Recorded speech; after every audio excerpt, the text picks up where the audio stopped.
uma coisa é você olhar para as tecnologias lá da frente e tentar se antecipar. Outra coisa é você aceitar as tecnologias que já existem e você ir trazendo elas para o seu dia a dia. Então, hoje já tem muita tecnologia que já está acessível, que as pessoas já estão usando. Então, assim, se você não se adaptar a isso, você não fizer a sua transformação, seja você um pipoqueiro, seja você um dono de supermercado, de uma farmácia, de uma grande indústria, de um varejo, você vai ficar perdido. Estamos recebendo Fábio Madia, CEO e mentor da Madia Mundo Marketing e CEO e mentor da Abramark, Academia Brasileira de Marketing. Uma conversa muito saborosa a respeito de tecnologia, de tendências, futuro e, é claro, emprego e trabalho. Então, Fábio, fala um pouco de você. Volney, querido, nós nos conhecemos já há um tempo grande, né? E você está me dando a honra aqui de participar dessa tua iniciativa. Então, para quem não me conhece, eu sou o Fábio Madia, eu tenho 45 anos, faço agora em novembro 46, sou casado com a Vanessa, tenho a Isabela e o Bruno. Sou marqueteiro no dia que eu nasci, né? Porque eu tenho influência em casa de um dos grandes profissionais de marketing desse país. Então eu já nasci marqueteiro mesmo sem saber. E aí a primeira etapa da minha vida, ela foi no mercado da propaganda, da publicidade. Eu trabalhei em grandes agências. Até que em determinado momento aquilo já não fazia mais sentido para mim. E aí eu comecei a buscar outras alternativas. Eu nunca me preparei e nunca imaginei trabalhando com meu pai. Só que naquele momento ele precisava de alguém com as minhas características e eu me interessei bastante pela proposta que ele fez. Enfim, as coisas convergiram e hoje eu estou lá já desde 2007, fazendo projetos de consultoria, de mentoria, e agora, mais recentemente, com uma ênfase grande na Academia Brasileira de Marketing. Então, de uma forma resumida, esse que sou eu. Muito bom. Fico contente que você pulou aquela parte que hoje de manhã, para um corintiano acordar desolado de ter perdido nos pênaltis, que é o palmeirense arreguido, ele e a família. Eu vejo as fotos dele com a filha no campo. Bacana isso. Eu sou palmeirense por influência naturalmente do meu pai, né? Imagino eu. Então, a gente ia no jogo, não com muita frequência, mas a gente ia. Só que eu sou mais palmeirense que ele. Então, eu sou um assíduo frequentador do campo. Eu tenho uma filha e um filho. O meu filho não é muito ligado em futebol. Minha filha é mais ligada. Então, eu e ela vamos praticamente a todos os jogos do Palmeiras. Isso é legal, a família junto, né, curtindo. Realmente, eu acho que é importante até a gente destacar, porque há todo um processo, apesar do seu pai ainda ser muito jovem para o padrão dos anos 20, 22, né, dessa nossa década, ele já está passando o bastão para você. Tanto é que você é o CEO e o mentor, né, da Madia Mundo Marketing, assim como também da Abramark, que é a Academia Brasileira de Marketing. Então, você está à frente. Mas eu gostaria, assim, já que nós estamos falando um pouco da tua formação e de você estar muito perto da grande figura que é o seu pai, Francisco Madia, é um ícone no Brasil, é um ícone no nosso mercado, e a gente vê essa passagem de bastão e como você está representando nessa sucessão, né? Você tem uma geração com características muito fortes e agora a sua geração, então essa sinergia bacana. Queria ouvir um pouco de você sobre isso. Bom, a primeira coisa que eu me propus no dia que eu fui trabalhar na empresa é que eu jamais chamaria meu pai de Francisco ou de Madia, como todo mundo chama. Ele é meu pai. Então, sim, não faz sentido eu chamar ele de outra coisa que não seja pai. sim. Então, isso já quebra qualquer sentido de barreira, o que quer que seja. São duas gerações muito diferentes e são duas pessoas com características muito diferentes, né? Ainda que fisicamente eu lembre bastante meu pai, nós somos bastante diferentes. Eu sou uma pessoa muito, muito mais emocional, eu sou uma pessoa que acredita em muitas outras coisas, enfim. E meu pai é uma pessoa muito pragmática, muito racional. Então, na verdade, a gente tem, além da diferença da idade, a gente tem diferenças de pensamento, muitas vezes. E aí o grande interesse disso tudo, o grande desafio, é a gente encontrar um ponto comum no meio do caminho, onde a minha juventude e a minha emoção se encontrem a razão e a sabedoria que ele tem. Então esse é um desafio diário que a gente tem, Volney, já nesses anos todos que eu tô lá. Naturalmente, quando eu fui trabalhar lá, eu era mais jovem, né? Tinha 30 e poucos anos. E então a gente é mais cabeçudo. A gente quer fazer Aquela, impe... prevalecer a nossa Aquela razão. impetuosidade, né, Isso. do jovem, né? A gente quer fazer valer nossa razão, a gente quer estar sempre com a razão. E aí, com o tempo, você vai amadurecendo também, né? Eu já vou fazer 46 anos, o meu pai fala que eu sou a geração espremida, né? Porque eu estou entre a geração dele e a geração dos mais novos no É, mundo corporativo, é, e ele tem razão. é, é. Então, eu acho que hoje a gente lida de uma forma mais tranquila em relação a isso. Sim, O ato de passar o bastão é uma coisa que o primeiro processo é você falar, e o segundo é naturalmente você no dia a dia, você vai se esforçando para, principalmente alguém que sempre foi muito ativo como ele. Meu pai tem 79, vai fazer 80, e ele trabalhou desde os 7 anos na vida dele.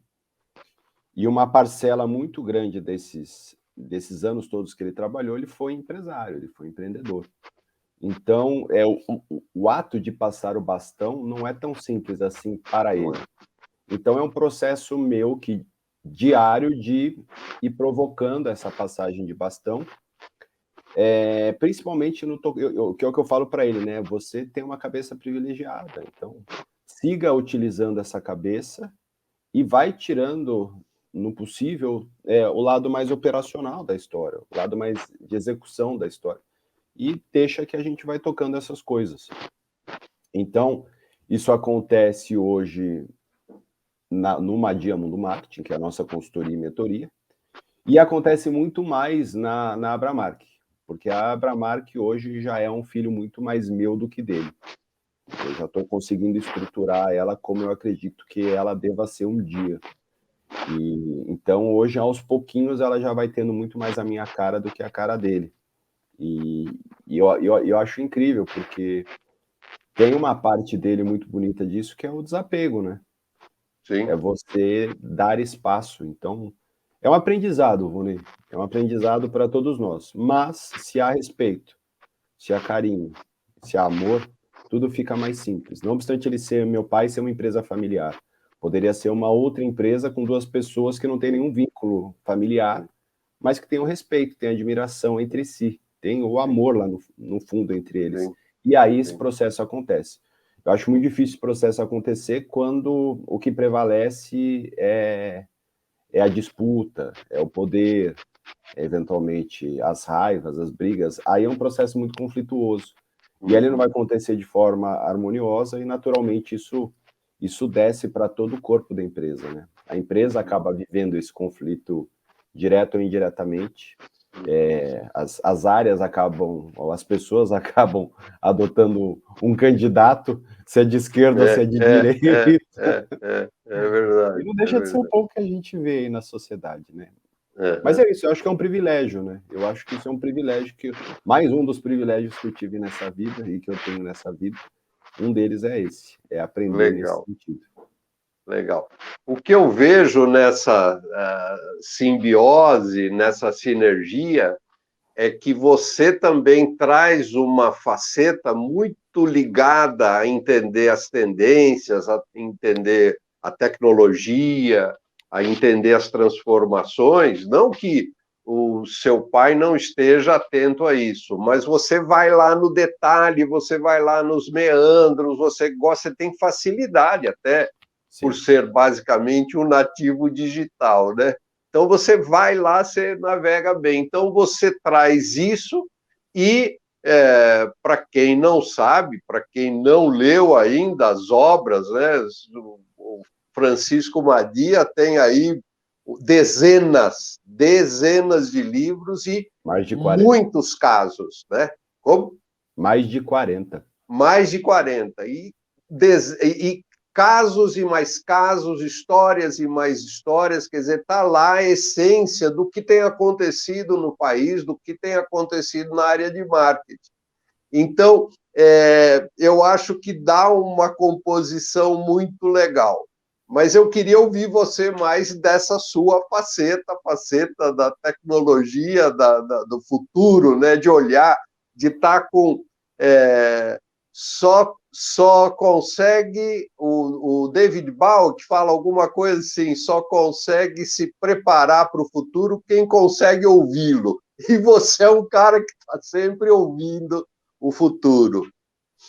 É uma coisa que eu sempre gostei muito, né? De tentar olhar para o futuro e trazer para o presente, perdão, o que esse futuro pode trazer de realidade, né? O que eu sempre falo é que a tecnologia, ela é sempre o meio, ela nunca vai ser o fim. Sim. Então a tecnologia é o meio que a gente vai se capacitar, que a gente vai se transformar, que a gente vai aprender, que a gente vai se atualizar, para chegar num fim que é uma sociedade melhor, um ser humano melhor, um ambiente muito mais inclusivo, mais justo. Então, se a gente tiver a inteligência de utilizar a tecnologia para chegar a esse fim, aí a gente aprendeu tudo. Só que o que a gente vê, às vezes, é o uso da tecnologia indevida, muitas vezes. Aí depois a gente fala que o problema é tecnologia, e aí é o que eu digo, a tecnologia nunca é o problema, porque a tecnologia é praticamente perfeita. O problema é quem faz o uso dessa tecnologia. Então, todo esse meu esforço é para tentar humanizar a tecnologia, é tentar ver qual é o impacto que essas novas tecnologias de fato vão trazer gradativamente para as nossas vidas. Isso que me encanta, isso que me apaixona. Ficar só falando pela tecnologia que vai acontecer em 2030 e que eventualmente pode não acontecer, né? Então, como a gente se inspirou a vida inteira nos filmes de ficção científica, que falavam dos anos 2000, 2001, depois de 2010, a gente está em 2022 e o carro ainda não voa Não vou. efetivamente, né? Então, eu acho que é isso que me instiga, que sempre me apaixonou.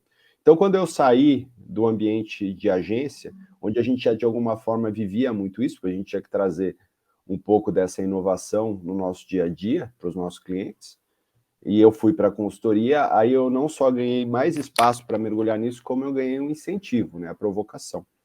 E aí eu fui fazendo isso. Então, hoje eu procuro ler muito, sejam livros, mas principalmente o que tem na internet, tem muita coisa. E aí eu começo a me aprofundar sobre aqueles assuntos, né? Então eu vejo alguma coisa e falo, pô, isso aqui tem uma coisa legal. E eu vou lá nos meus arquivinhos e vou guardando aqueles temas e aquelas coisas. E aí, gradativamente, até porque você participa do nosso encontro mensal, você sabe como é que é. A gente faz um encontro mensal, agora para os nossos membros apoiadores da Academia Brasileira de Marketing, os nossos Abra Members, e aí eu tenho que levar um pouco dessas tendências. Então, eu sempre revisito essas minhas anotações e eu procuro mergulhar o máximo possível e trazer várias visões a partir daquilo, para de fato tentar trazer um cenário, primeiro, mais acessível, porque muitas vezes a tecnologia ela é muito inacessível, né? Outro dia ainda falei lá no encontro de computação quântica, né? É um assunto muito difícil, é um assunto muito lá na frente e ainda é muito especulativo. Mas como é que isso, de fato, em algum momento vai chegar mais próximo da gente? Então eu estou sempre olhando lá para frente, mas trazendo isso para o presente. É isso que me encanta, é isso que me apaixona. E eu também tenho que fazer isso naturalmente por causa dos nossos clientes na Madia, na consultoria. Então, por quê? Porque, obviamente, a tecnologia vai trazer muito impacto nos negócios deles, né? Eu tenho que saber dosar e entender qual é o impacto que realmente é uma oportunidade, qual é um desafio ou representa uma ameaça na vida dele. Então, isso é muito importante para que ele não faça investimentos ou para que ele não seja de recurso financeiro, seja de tempo, num caminho de alguma coisa que não vai impactar, enquanto outra já está impactando o negócio dele e a gente não está vendo. Então, essa sensibilidade é o que eu me proponho e que eu gosto muito de fazer. Muito bom. A transformação digital é uma bandeira para todas as empresas? Você acredita nisso também? Eu te responderia falando que o oxigênio é uma necessidade para a gente sobreviver. A tecnologia é a mesma coisa. Uma coisa é você olhar para as tecnologias lá da frente e tentar se antecipar. Outra coisa é você aceitar as tecnologias que já existem e você ir trazendo elas para o seu dia a dia. Então, hoje já tem muita tecnologia que já está acessível, que as pessoas já estão usando. Então, assim, se você não se adaptar a isso, se você não fizer a sua transformação, seja você um pipoqueiro, seja você um dono de supermercado, de uma farmácia, de uma grande indústria, de um varejo, você vai ficar perdido. Por que você fica perdido? Porque o teu cliente, o teu consumidor, já adotou essa tecnologia. Ele já fez essa transformação digital. Então, se você não fizer, você simplesmente não acompanha ele. E ele vai olhar para você e ele não se identifica mais. Então, assim, qual é a mudança ou a transformação importante? Aquela que o teu cliente vai fazer. Porque senão você não tem mais diálogo com ele. Você vai criar uma ruptura ali. E aí você vai começar a ficar velho, você vai começar a ficar inacessível e naturalmente ele vai migrar para o concorrente. Então, assim, não é para todo e qualquer negócio e se eventualmente alguém ainda não fez hoje, eu acho que a grande maioria já mais do que entendeu isso, tá mais que na hora de fazer, né? Mais do que na hora de entender o que tem de tecnologia, porque a tecnologia ela é as duas coisas, né? Ela é a ameaça, mas ela é a oportunidade. E é o que a gente viu na pandemia, né? A quantidade de estabelecimentos comerciais, de empresas, de indústrias que não estavam devidamente digitalizadas, seja na porta para fora, para os seus clientes, seja da porta para dentro, para os seus colaboradores. E elas tiveram que fazer isso a toque de caixa, tiveram que fazer isso desesperadamente. Então, hoje, passados aí esses 2, 3 anos, que a gente fez isso na correria, fez isso de uma forma intempestiva, agora a gente está organizando a casa, mas isso é um processo que a transformação aconteceu a forceps, né? O tempo atropelou a vontade. Então agora, e principalmente essa transformação, no meu entendimento, ela já é um outro patamar. Agora é mais do que a transformação, é a qualificação digital desses processos que foram feitos de forma intempestiva. Você me fez lembrar duas ilustrações, né? Outro dia eu estava parado no farol, veio o cara oferecer esses panos, né? Panos de prato ou panos de chão, né? Tipo, tanto por R$ 10, com a máquina do cartão de crédito, né? Quer dizer, o cara lá na ponta já. E depois eu vi um cara também pedindo ajuda, dando Pix. Quer dizer, você falou da pandemia. A pandemia abriu o universo, quer dizer, soltou realmente todo mundo para entrar nesse campo e precisa efetivamente se conectar nessa vibe, nessa onda, nessa imersão. O maior estímulo que o ser humano tem, ele é biológico e ele é desde que o ser humano é ser humano, que é a sobrevivência. Que no fundo é o medo de morrer. Então, toda vez que você vive essa necessidade de sobreviver, que você sente este medo, você se sente empurrado. É a forma mais legítima de fazer transformação. Você tem a transformação pela dor, ou pelo medo, ou o que quer que seja, e pelo amor. Pelo amor é praticamente impossível, porque aí a gente vai procrastinar, a gente vai empurrando isso. Então, normalmente é pela dor, foi o que a pandemia fez. É verdade, é verdade. E nesse sentido, falando assim em casos práticos, não só o que já aconteceu, mas o que você poderia orientar a empresa no sentido desse processo de adaptação e de consolidação do fator tecnologia digitalização. Tá. Eu acho que tem as coisas mais óbvias, né? E aí todo mundo sabe hoje que você tem que ter um espaço seu, que seja bem construído, que seja acessível, que seja esteticamente bonito, que seja de navegabilidade muito simples. A grosso modo, estou falando de um site, de um portal, que pode ter ou não um e-commerce, dependendo da característica do teu negócio. Eu falo da gestão de tudo que é meio que gere tráfego, que gere lead, que gere eventualmente construção de marca, porque construir marca no digital é muito mais complexo do que no físico.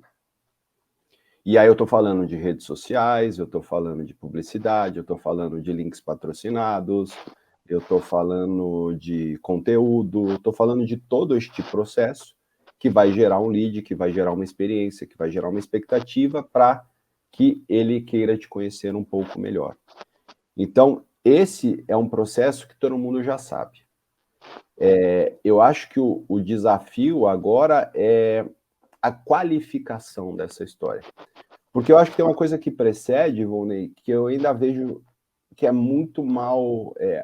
muitas empresas ainda padecem muito disso, que é dado, e a gente fala cada vez mais em dados, de leitura de dados, de análise de dados, geração de leads a partir de dados, mas é que nem peneirar o solo, né? Você só vai encontrar ouro naquele solo se aquele solo tiver ouro. Então não adianta você ter um banco de dados que você está gerando informação, conteúdo, esforço, se aquele banco não for bom. Então eu acho que, e eu vejo isso com alguma frequência, pula-se uma etapa em virtude da tecnologia. Então, para que eu tenha leads, para que eu faça filtro, para que eu acelere o processo de vendas, eu acabo pulando a etapa que é a organização, limpeza, higienização, efetivação deste banco. Porque isso é custoso, isso dá muito trabalho e isso requer um pouco de tempo. Então, como esse tempo não existe, muitas vezes não tem esse recurso, você tem que escolher, você já vai passando por cima disso e vai correndo. E aí eu acho que tem um equívoco. Por quê? Porque no final do dia, tudo que a gente tem que fazer é fortalecer o nosso relacionamento com aqueles que são nossos clientes e potenciais clientes. E a gente tem que fazer isso de uma forma qualificada e não de uma forma quantificada. Então, esses processos todos hoje, eles são muito mais pela quantificação do que pela qualificação. Então, eu prefiro fazer isso com um volume absurdo de pessoas para que nesse filtro uma pequena quantidade venha e me gere algum resultado, do que eu trabalhe com uma parcela menor, muito mais qualificada e organizada de pessoas, para que mais do que eu gere uma venda, para que eu gere um relacionamento. Lembrando que relacionamento é uma coisa viva, né? Ele não termina quando acaba uma compra, ele só começou ali.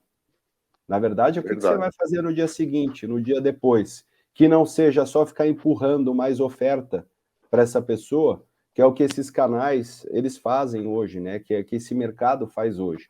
Se você faz uma pesquisa ou uma busca, ou se você faz uma compra, você está lascado, porque no dia seguinte, esse processo não para, você vai recebendo cada vez mais ofertas e cada vez...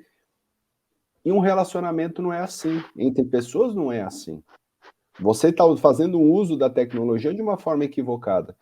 Então, assim, hoje o processo eu te dou alguma coisa, eu te dou um conteúdo, eu te dou um benefício, eu te dou uma experiência, você acha interessante, você faz uma compra. Então, a gente, mais do que vive já a era do freemium. Então, o processo mudou. A partir deste processo onde o cara faz a compra, isso vai se repetindo. Eu vou seguindo dando coisas para esta pessoa para que ele faça uma segunda, para que ele faça uma indicação e que seja uma relação respeitosa. O que é uma relação respeitosa? É aquela onde eu respeito o seu limite. E não é o que acontece hoje. Não existe relação respeitosa. Existe relação maciça e abusiva, porque você faz a compra e já vem estímulo, estímulo, estímulo, e compra, e compra, e compra. E aí você faz uma busca e vem aquele retargeting todo, remarketing todo, e fica... Então, assim, é o uso da tecnologia de uma forma equivocada. Então, o que eu entendo é, o que eu digo é, vamos qualificar este processo. Ele dá muito mais trabalho. Ele requer muito mais do humano do que dos bots. Porque é muito fácil esse processo, porque você botetiza tudo. Então o bot vai lá, ele analisa o teu comportamento, ele automaticamente gera uma peça e ele começa a te lascar estímulo. No final do dia, você está lá só acompanhando a planilha para ver se veio retorno ou não veio retorno. Se a reclamação aumentou ou não aumentou. Isso não é construir relacionamento. Isso é eternamente fazer uma primeira venda. Só que neste processo você vai esgotando este cara que se abriu para uma primeira compra sua, uma vez na vida. Então, assim, toda a base do marketing, toda a essência do marketing, ela continua absolutamente verdadeira. Quando você ia na mercearia do Zé e ele anotava na caderneta as coisas, a gente perdeu isso, essa capacidade. Isso o ser humano ainda é infinitamente melhor que a máquina. Ele pode receber esses dados já mastigados e organizados, mas a atitude de se relacionar com este sujeito ainda não é botizada, ela depende de uma outra pessoa para fazer isso. Então, o que a gente vê é isso, as empresas acabaram sistematizando, agregando a tecnologia nesse aspecto, como um facilitador e também como um redutor de custo, né? Porque você foi tirando o ser humano do processo, então aquelas 1.000, 2.000, 3.000, 10.000 pessoas foram perdendo espaço. Em tese, esse robô foi fazendo isso. Em tese, ele vai melhorando com machine learning a cada dia, mas isso não é o que a gente sente na ponta. Isso é um processo muito demorado. E a gente está perdendo a capacidade de se relacionar. Então, assim, no meu entendimento hoje, principalmente essas grandes estruturas, isso vale para todo... A pequena é muito mais fácil, porque você tem uma relação já muito mais próxima com seus clientes. Então, o que eu falo para os pequenos é valorizem, fortaleçam essa relação que vocês já têm. Esse é o grande que, essa é a grande história. E para os grandes, eles chegaram num ponto que praticamente tem que se destruir e reconstruir, porque todo o processo, toda a tecnologia, toda a sistemática, toda a metodologia está construída na sistematização desta relação, de uma relação que não é sistêmica. Hoje, quantas empresas você já compra um produto que, se você tiver alguma questão que fuja daquela linha, você não tem um ser humano para falar do outro lado. Você tem que mandar uma mensagem, e você tem que torcer a Deus para que quem te responda aquela mensagem não seja um robô, porque você saiu da linha padrão do que aquele sistema foi treinado. E aí você não consegue nada, você fica perdido, você fica lá no limbo. Então, eu acho que em algum momento aí a gente vai encontrar um equilíbrio disso. Mas minha mensagem nesse critério é: valorizem os relacionamentos que vocês têm. Eu tenho visto, e bem nessa linha, né, da adoção da tecnologia, há uma redução de custo, isso impacta no futuro do trabalho, quer dizer, impacta em diminuir postos de trabalho e a necessidade de reinventar novas posições, novas demandas de habilidades e competências, né? E eu tenho visto, assim, pelo menos no que eu tenho pesquisado, um pouquinho dessa transformação acontecendo, um pouco de startup e empresas que já deixaram de ser startup, mas são muito novas ou adotaram fortemente a tecnologia. Primeiro, que elas precisam capacitar a sua equipe interna. E a equipe interna, através do helpdesk, através do suporte, ela acaba instruindo, capacitando os seus clientes para terem certa autonomia. Então, na verdade, a empresa tem aproveitado essa diminuição de custos com a tecnologia, mas tem aproveitado também diminuir ainda mais o custo, fazendo o próprio cliente ser um colaborador, um contribuinte, uma perninha daquele processo, né? Isso a gente vê bastante também. O que por um lado é legal, porque você tem clientes que são tão adeptos daquela marca, daquela empresa, que acabam se propondo a ajudá-la nesse processo. Mas eu acho que são coisas complementares, né? Uma coisa é você ter os fóruns de tirar dúvida, de imersão em produto, sob a ótica do cliente. Porque é um cliente que normalmente se identifica porque é um outro cliente que viveu aquele mesma questão e encontrou uma solução. Só que eu acho que a empresa sempre tem que ter um paralelo de alguém técnico dela dando a explicação efetivamente técnica. Você não pode pura e simplesmente delegar isso para um cliente teu trazer a solução, mas a gente vê isso muito. Toda vez que você tem uma questão em relação a um produto ou um serviço, uma dúvida, que você vai pesquisar, que você vai em busca, na maioria das vezes você vai encontrar a solução através de uma outra pessoa. E o que é legal por um lado, mas isso mostra também que a empresa não fez a parte dela. Sim. Porque ela já recebeu a reclamação, ela já recebeu a dúvida, ela já tem a quantidade de pessoas que ligaram, ou seja, ela tem um benefício do dado, da informação. Nada mais óbvio do que, a partir de X questionamentos, ela cria um vídeo, um texto, um conteúdo explicando aquilo num espaço para que as pessoas consigam encontrar. Não sei se você leu, mas saiu no fim de semana, e aí é um assunto que nos preocupa em relação aos jovens brasileiros, né? 76% dos jovens querem sair do Brasil. Se tiver oportunidade, eles querem trabalhar fora. Quer dizer, por que e o que você poderia nos falar sobre esse desânimo com relação ao nosso país? Agora que a gente até está num momento meio anticlimático de segundo turno, né?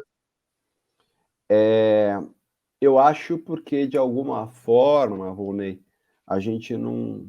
O país, ele... eu acho que esse é um desafio não do Brasil, esse é um desafio de todos os países, né? Os países vão envelhecer, e quem vai ajudar a pagar a conta, através, obviamente, dos impostos, são os jovens que trabalhem e que gerem recursos nesses países. Então, a gente viu movimentações parecidas na Coreia, lá atrás, mais recentemente na China, desses jovens que tinham alguma capacidade ou com estímulos do governo, que saíam, iam se capacitar e regressavam para gerar recursos para o país, desenvolvimento para o país. Eu acho que talvez o que falte no Brasil é essa visão. Primeiro, investimento em educação. Como é que eu vou querer que um jovem fique aqui se ele é mal capacitado, né? Então, assim, os últimos governos, e não entrando ao mérito de nenhum deles, pelo amor de Deus, mas os investimentos que foram feitos maiores na educação, eles foram feitos na educação superior. O próprio FIES, que foi uma movimentação muito importante, ela é no estudo superior. E, na minha visão, esses recursos todos deveriam ter sido colocados na de base. Porque se eu formo a base corretamente, de forma igualitária, entre sistema público e privado, aí eu dou a chance dos dois chegarem em mesmo grau de competitividade por aquelas vagas que existem disponíveis. E ele, naturalmente, ele vai chegar muito mais capacitado para o ensino superior, sabendo escrever direito, se comunicar direito, entendendo profundamente a matemática, a física, a química, a biologia, tanto quanto o do sistema privado. Aí eu gero uma capacidade maior de reflexão, de cultura, de análise, e também levando em consideração essa mesma base, né, e é o que acho que é uma coisa que falta no Brasil já há muito tempo. Eu não sei se tua geração tinha mais isso, mas o brasileiro, ele não é patriota, né? Quando você vê as outras É só nações, na Copa do Mundo, de é só na 4 em Copa do Mundo. 4 anos. O brasileiro não é patriota, né? Se alguém fala mal do Brasil, você fala, aqui no É Brasil é assim verdade. mesmo. Se você vai fora daqui e fala mal do país, o cara te chuta de Oh, lá, fica bravo. Então, assim, isso é um processo cultural. E como é que eu acho que a gente faz isso? Também na educação de base, é lá na escola, reativando coisas parecidas com o que foi um dia moral e cívica, né? sim. O papel do cidadão, a importância do país. Não estou falando de cantar o hino todo dia de manhã e nem hastear a bandeira. Eu acho que tem formas muito mais modernas e inteligentes de você trazer para essas pessoas o entendimento de pertencimento. Sim, sim. E aí, se eu não tiver a sensação do pertencer, talvez a gente acabe depois caindo num movimento como esse, onde a grama do vizinho é que é a verdinha, né? Então, no grosso modo, o que esses 76% desses jovens estão dizendo é que a grama dos vizinhos são mais verdinhas. E, naturalmente, eles querem ir para a grama do vizinho, desde que tenham, naturalmente, alguma chance, alguma forma de acessar isso. E então eles querem a grama do vizinho, porque nesse momento ela está muito mais verdinha. Mas acho que se soma a isso também o fato da globalização. Eu acho que Verdade. hoje a gente vive, de fato, a percepção do que a gente começou a sentir lá atrás, né? Porque é uma geração que já nasceu completamente integrada e globalizada. A minha geração ainda não tinha isso, Vonei. Eu peguei plano Collor, quando não tinham produtos importados, até que entraram os produtos importados.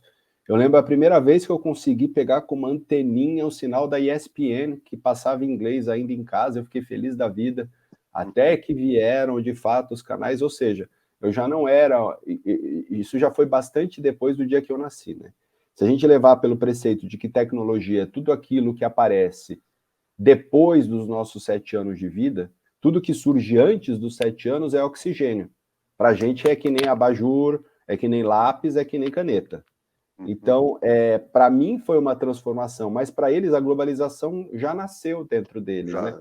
Então, essa percepção de poder estar em qualquer lugar do mundo e do impacto que principalmente os nômades digitais, essa cultura de posso trabalhar de qualquer lugar, que a pandemia reforçou, dá esta vontade, somada à idade da juventude, de querer sair do país. Então, acho que são duas coisas. Sim. Acho que uma coisa é sistêmica, mas eu acho que outra coisa também é o ambiente, é o momento, que proporciona essa vontade ainda maior.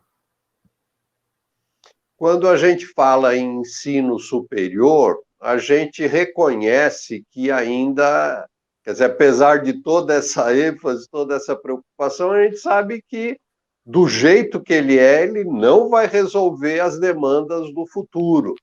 E aí, pelo que eu entendo, a Abramark quer desempenhar um papel também de educação, de formação do profissional. Como que funciona? Como que é essa intenção da Abramark? Vamos lá. A intenção da Abramark hoje é ter um braço de educação.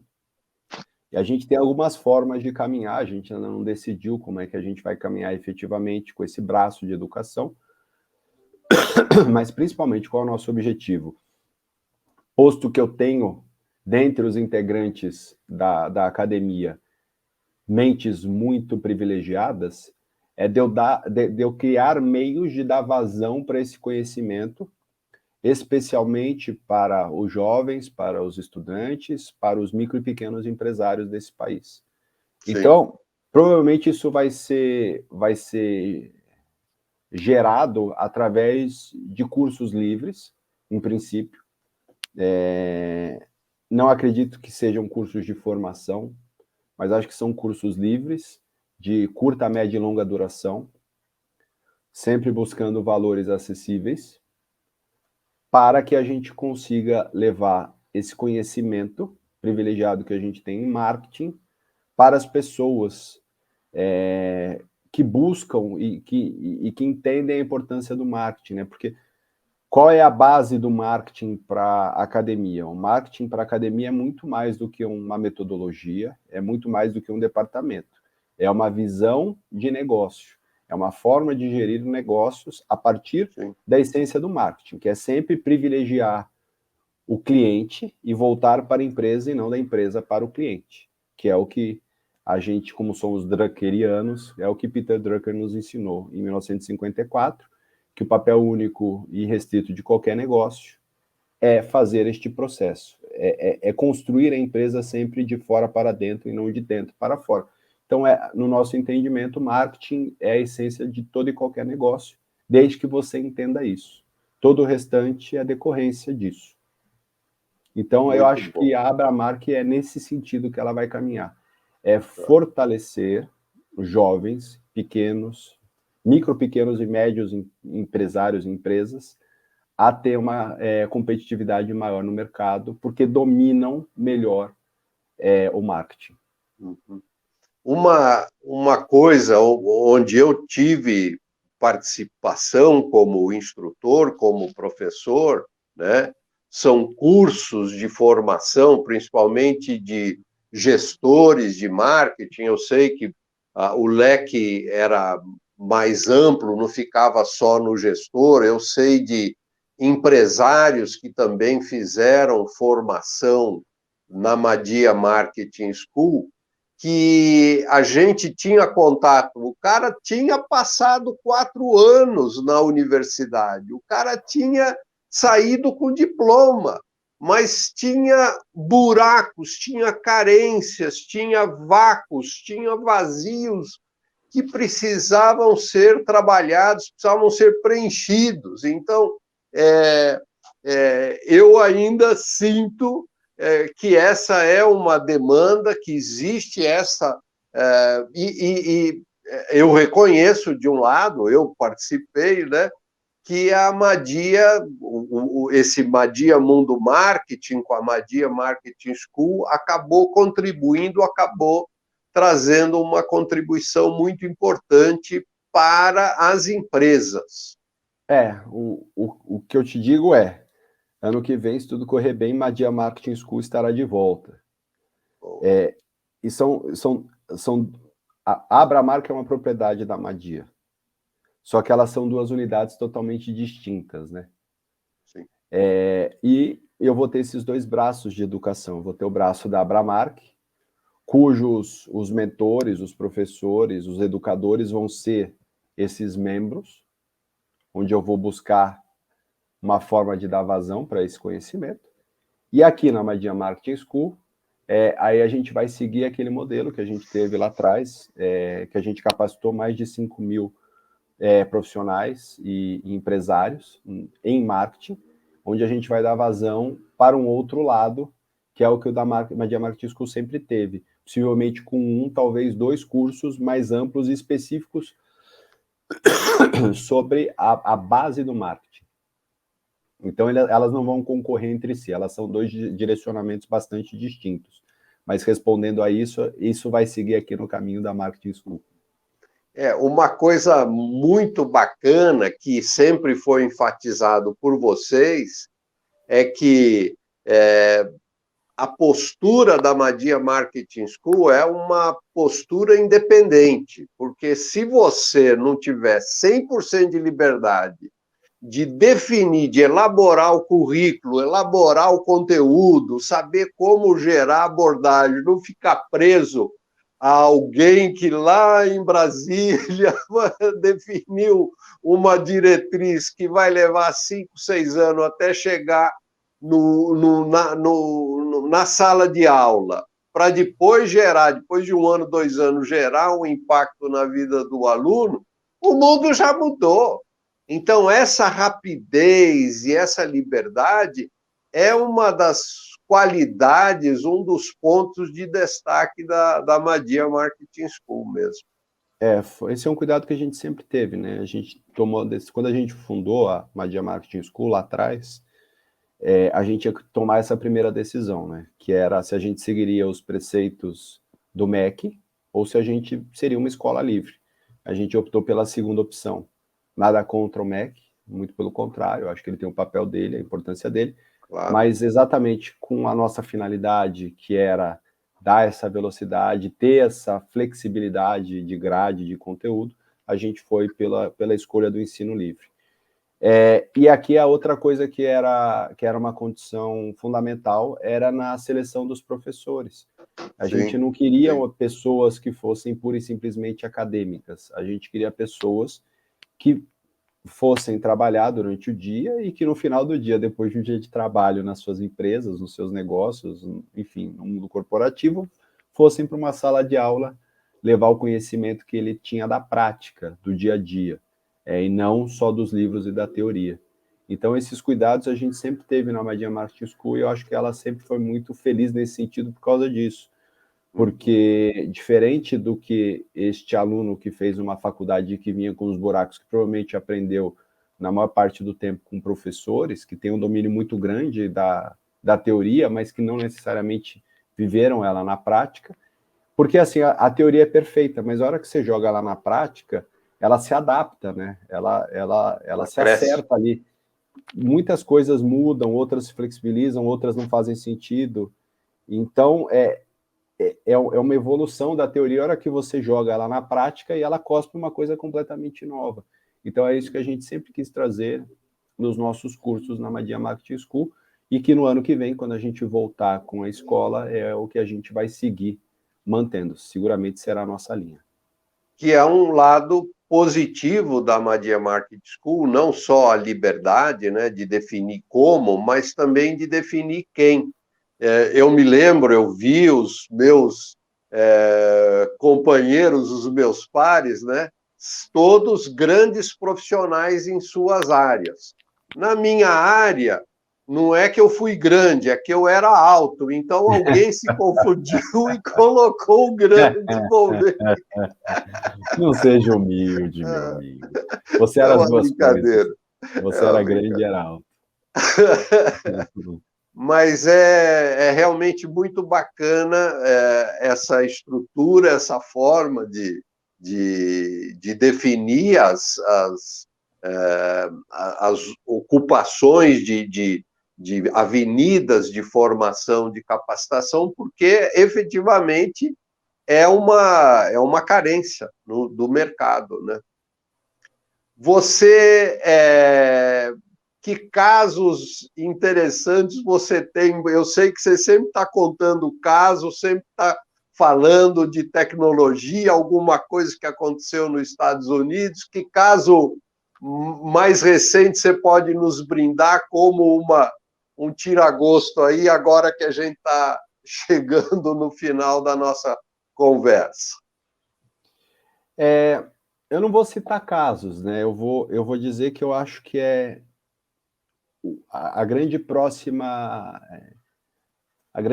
transformação que a gente vai ver, que é a partir das Big Techs. Eu acho que as Big Techs, elas chegaram no platô delas, elas vieram, elas têm uma dimensão hoje assustadora. Se você pegar o Google, se você pegar a Meta, se você pegar a Amazon, se você pegar a Tesla, elas são muito grandes. Elas são gigantescas, elas são seguramente algumas das maiores empresas do mundo. E elas cresceram muito com uma liberdade que as outras empresas nunca tiveram no mundo, porque elas atuavam num ramo novo que as pessoas não entendiam, que elas não sabiam, então não tinham nem como tutelar essa história. Então elas encontraram um caminho que não tinha obstáculos praticamente sob o aspecto regulatório e jurídico, e elas foram seguindo e foram derrubando. Então hoje elas são detentoras da informação do mundo. E eu acho que agora a gente vai viver, nos próximos 5 anos, um questionamento em relação a essas grandes empresas que gradativamente, eventualmente vão ter que mudar a característica dos seus negócios. Elas vão ser reguladas, elas vão ter que ser transformadas, né? A gente vira e mexe e vê notícias nos Estados Unidos de que em algum momento a Meta vai ter que ser obrigada a fazer um spin-off dos três negócios dela, do Facebook, do Instagram e do WhatsApp. Acho que de alguma forma isso vai impactar também todo o restante, e acho que a partir daí a gente vai viver uma mudança nessas ferramentas que hoje não acontece, porque o que paga a conta delas todas hoje é a publicidade. Na verdade, a gente trabalha todo dia de graça para o LinkedIn, para o Facebook, para o Instagram, para o Google, porque a gente dá a nossa vida para eles, e eles, a partir disso, retribuem a gente poder usar a ferramenta deles com publicidade, e a gente é enxovalhado por publicidade. Eu entendo que em algum momento, e pelo impacto que essa regulação vai trazer nos negócios, que eles vão retornar para a gente e falar, olha, você gosta de usar o Google, né, para fazer suas buscas. Olha, você gosta de usar o Instagram, a tua rede social. Só que a partir de agora, vai lhe custar R$5 por mês. Então, eu acho que isso em algum momento vai acontecer. Pelo simples motivo porque são negócios. E como todo negócio, ele tem que ser lucrativo, ele tem que dar dinheiro, ele tem que ter uma fonte de renda. Se eu gerar impacto na publicidade, que é o que hoje paga essa conta, eles vão voltar e vão pedir uma contrapartida. Então, assim, a gente vê neste exato momento uma movimentação contrária, que é o Netflix. O problema do Netflix é que, assim, primeiro ele cobrava um preço que não pagava a conta. E segundo, ele não conseguia tecnologicamente burlar uma coisa que era o compartilhamento de login e senha. Então o sujeito vai lá e faz a conta dele, e o Volney, a mulher do Volney e a filha do Volney também usam o mesmo login e senha, desde que não seja no mesmo horário. E a neta. E a neta aí, e a neta. Então, eu recebo chamada do Netflix, oi, Voves, porque foi a minha neta que mudou o meu nome de Volney para Voves. Muito bom. Oi, Voves, tem novidades. Então, o Netflix deve começar a operar já nos próximos dias, inclusive no Brasil, um modelo com anunciante. Tá. Então, ele fez um movimento regresso, o contrário. Eu acho que as outras plataformas de streaming, de redes sociais, elas vão fazer o outro movimento, que é, hoje são gratuitas, e elas vão gradativamente caminhar para uma versão híbrida, provavelmente. E aí é um caminho mesmo, não é um processo de ou. Eu acho que eles vão ter que encontrar uma forma de monetizar os negócios deles a partir da regulamentação que virá, invariavelmente, entre 5, exagerando muito, 10 anos. E hoje nós somos absolutamente dependentes dessas plataformas. Se hoje cai o Google, se hoje cai a Meta, se hoje cai o LinkedIn, o mercado para. Mesmo que seja por 1 hora, por 45 minutos, é um problemaço. Então, assim, eles já estão empoderados. Isso é um caminho sem volta. A questão é como é que a gente vai garantir que eles continuem recebendo dinheiro num sistema regulamentar que precisa acontecer, porque hoje eles navegam de uma forma que é muito perigosa. E a gente consentiu, né? É verdade, é verdade. Como aquele negócio, deu um dedinho, depois demos a mão, demos o braço, agora já nos engoliram. Tudo. Eu não conheço uma única pessoa, que algum dia leu aquele formulário de agreement antes de clicar para poder baixar o aplicativo ou a plataforma. Então, anuímos. Sempre. Fechamos os olhos e mergulhamos sem saber a temperatura da água. Exatamente. Fábio, muito obrigado por seu tempo. Que recomendações você daria para quem estiver nos assistindo em relação à sua carreira, ao seu futuro, que é um pouco da pegada da nossa bandeira, né? Eu acho que a recomendação que eu daria é tenha um mentor. Eu acho que não é um curso, eu acho que não é um livro, eu acho que hoje tem muito conteúdo, se você tiver vontade, você vai poder absorver muito conteúdo, só que no final do dia, não é sobre o conteúdo que você tem, é como você usa o conteúdo que você tem. E aí só uma experiência de alguém que já viveu e que sabe que pode te ajudar. Então, assim, eu acho que o processo de coaching, que foi muito usado nos últimos anos, ele é de transformação. Eu acho que o de mentoria, o de mentoring, é de evolução. Então, eu acho que a gente se transforma algumas vezes ao longo da vida, mas a gente tem que seguir evoluindo todos os dias. Então, o que eu diria como recomendação final é tenha um mentor. Eu acho que esse é o grande insight que eu posso deixar. E hoje há muitos mentores. E mentor não necessariamente é aquela pessoa que você vai pesquisar numa plataforma de mentor e alguém que é mentor pelo certificado de mentor. Mentor é pura e simplesmente alguém que você tem empatia, respeito e admiração, pode ser até teu pai, até teu irmão, até teu tio, até o teu melhor amigo, que tem disponível para você 1 hora por mês, 1 hora por semana para sentar, que você possa falar dos seus desafios e ele possa te apontar outros caminhos ou formas de lidar com aquela situação que eventualmente você não tenha visto. Muito bom, excelente isso. Meu caro, muito obrigado por seu tempo. Imagina, Vonei, eu que agradeço.